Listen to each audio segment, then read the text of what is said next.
None of us on the council wanted Metcalf Crossing to turn into the next Mission Mall disaster.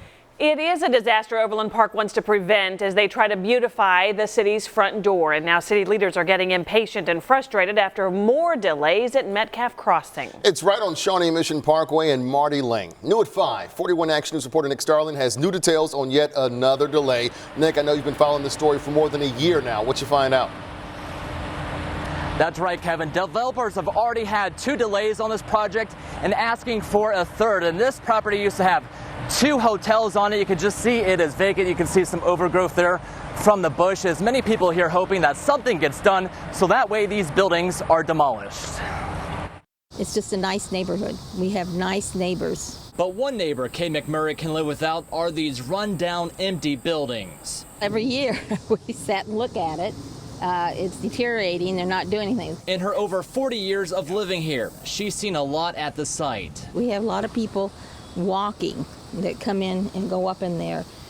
Before we had prostitution, we had drugs. We've reported for over a year on the struggles of fixing up this property. At first, developers Sky Real Estate wanted to put in a hotel, office, and storage space, but recently gutted the hotel idea and instead wants to put a car wash facing Shawnee Mission Parkway.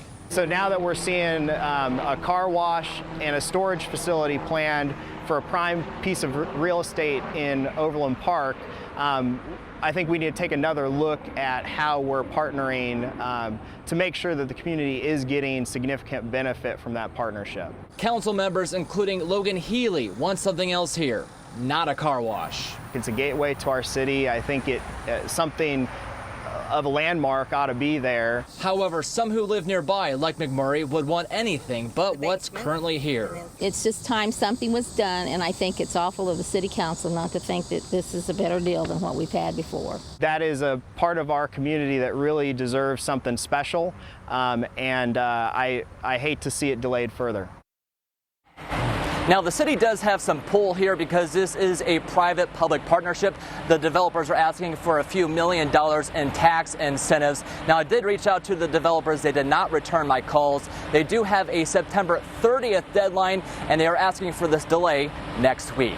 Reporting live in Overland Park, Nick Starling, 41 Action News.